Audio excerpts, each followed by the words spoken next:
Well, hello and welcome to this week's episode of our front yard garden in the South Carolina upstate.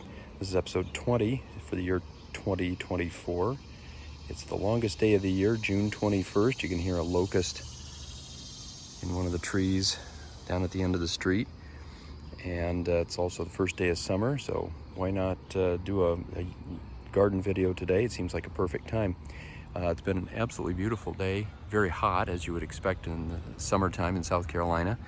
We've only got to about the upper 80s. We're supposed to get into the mid 90s by next week, so the real summer will arrive, but we're not quite there yet. This has been really a very, very pleasant day. So let's show off some flowers and see where we're at. As always, we start in our little mailbox bed here, and one of the things that's really happened since last week is that the pansies that we've had since really last fall and blooming since February are pretty much done. They do not like this heat. They're considered an annual down here, and they have largely withered and died. It's interesting how pansies do that. Most flowers like petunias and marigolds and so forth are done for the year when it freezes. It's just the opposite with pansies. They actually prefer the cold.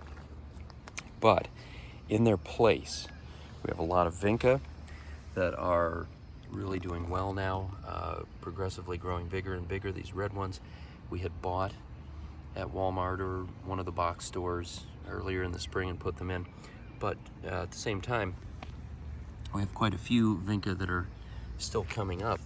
In fact, you really look closely, there's a lot of seedlings down here coming up from seed from last year all along here. Give this a little bit of time and we're going to have a whole lot of vinca. I don't remember offhand exactly what colors they were, but I think it was mostly red and white, so we'll find out in a few weeks. Meanwhile, we have zinnias that are blooming now. My wife Jenny, who you've seen on a couple of these videos, has raised these all from seedlings out on our back porch. She has quite a little seedling factory out there, and they're doing very well now, and she has more to come. We have some more back in here, and so we're going to be getting a lot more color as the summer progresses in this bed. This is always traditionally a big zinnia bed as we get into the latter part of the summer, and we get a lot of color, a lot of big tall zinnias, ones that are a good 3 feet tall. Also have phlox here that will start blooming before too long. A few pansies still hanging out. They won't last for long in this heat, but they've had a good run for several months here. A nice yellow zinnia here, and one solitary oriental lily here, which will start to bloom before too long. And then as we continue up towards the house, we have a bed that really is not terribly impressive right now, but it was doing pretty well in the springtime. We had a lot of flowers there back in April and May. Right now, I'm going to kind of skip over that because there's not a lot to see. I want to really kind of focus on flowers that are doing well. We've got dianthus here. These are still nicely in bloom. The pink flowers here need to do a little more deadheading. They'll come back a little bit more. And of course, marigolds over here. We've got some more zinnias and a few oriental lilies that we've put in. Very small still. We put the bulbs in earlier this year, and they will bloom before too long. Got some liatris over here. This is also a bulb, and you can see the really tall stalks, but if you look really closely, they're getting very close to blooming. These purple shoots that come up, and behind all of that is one of our trusty climbing roses. This one has had some problems, but it seems to have kind of righted its ship, and it's giving us a lot of really pretty flowers now as we hit summertime. A lot of the leaves have fallen off from black spot, and we had a lot of problems with the trellis, keeping that up. For a long time it would fall over every time we had a stiff breeze, but seems to be in better shape now. Over here we have Russian sage. These are finally in full bloom. These delicate purple stalks of flowers, really pretty. We've got dahlias over here mixed with zinnias, and some Shasta daisies in the back mixed in with some zinnias, and a lot of other things that have already kind of come and gone. Clematis up on the trellis there, along with more climbing roses. These will continue to give us the occasional flowers as we move through the year, but for the most part, those are spring flowers, and we're not going to see a lot out of those. Another oriental lily here, getting ready to go. Another Russian sage over here. Not a lot to see with this, but having a little trouble getting that one to focus, but you get the idea. We have some coreopsis here. For the most part, this is a spring flower, but we're still getting a few blooms.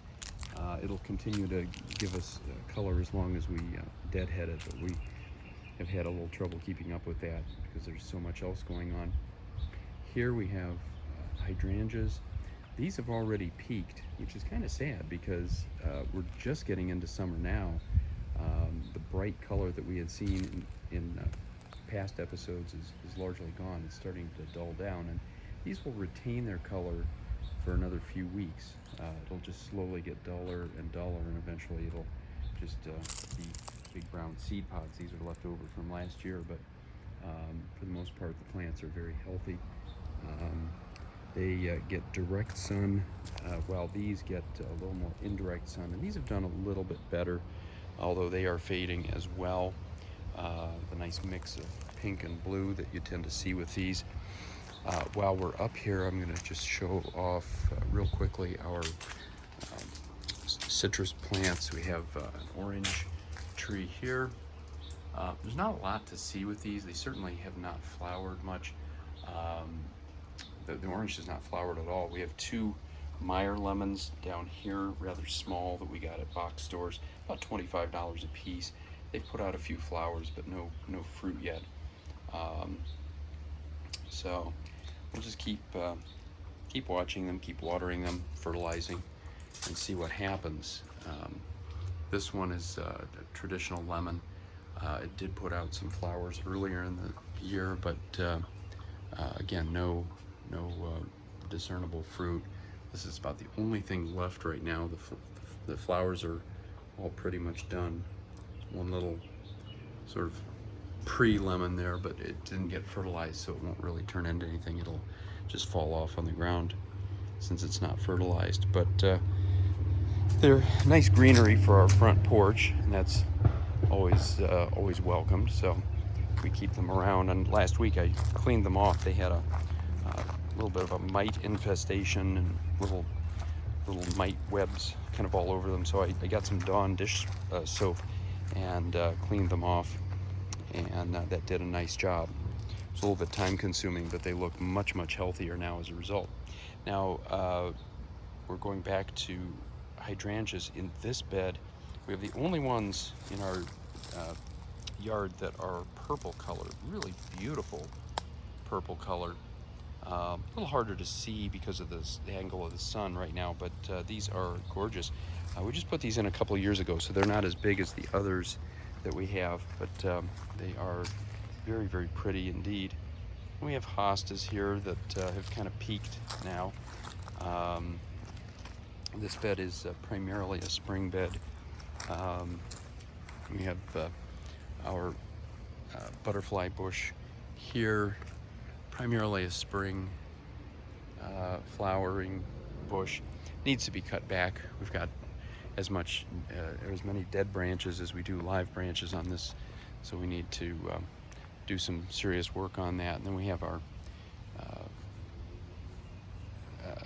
knockout rose here, or I should say 5 of our knockout roses need to be deadheaded. Very time consuming. We continue to get these huge seed pods on a lot of them, and that's the reason that they're not blooming, because they're putting all their energy into those seed pods. Little hydrangea back in there. And our neighbors have a few natural wild daylilies still blooming, but for the most part this area is kind of done for the time being. We still get a few flowers here and there, but not a ton.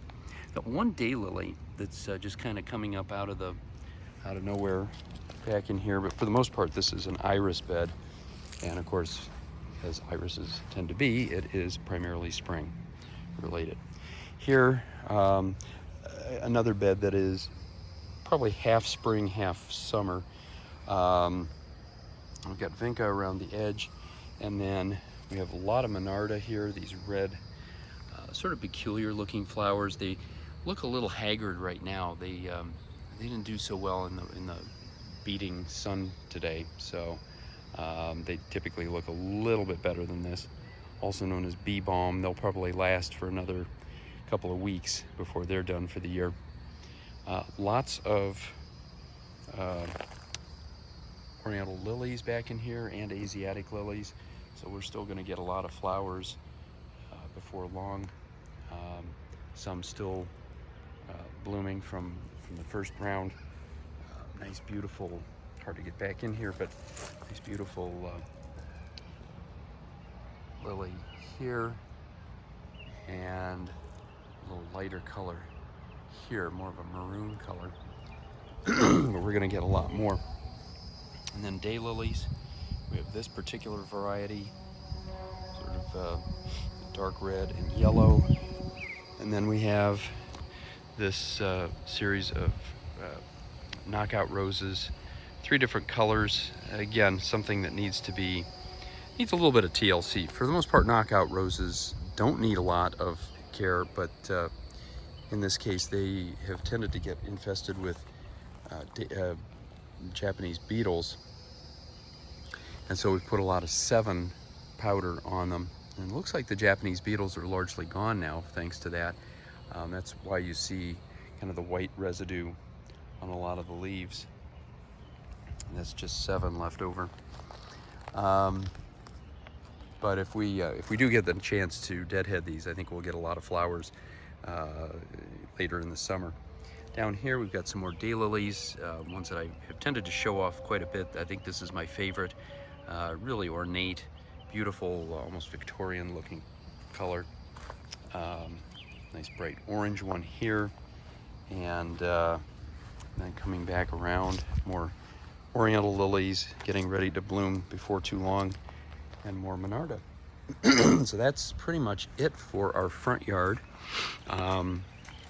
There's probably more at this point in the summer that is finished than what is currently blooming, but we will be getting more flowers as the year progresses, so it's worth checking in every week and seeing where we're at. I will mention, I kind of glossed over this particular little bed. The only thing that's really going here is our little miniature knockout rose. It's about as big as it's going to get, and it's still giving us some flowers. That's another one that could use some deadheading, but it's a cute little flower, doing very well in the summer. I should say in the sunshine, the summer sunshine. All right, so that is it for our front yard. Hope it's sunny wherever you are. We're going to do our backyard video next, and until next time, happy gardening.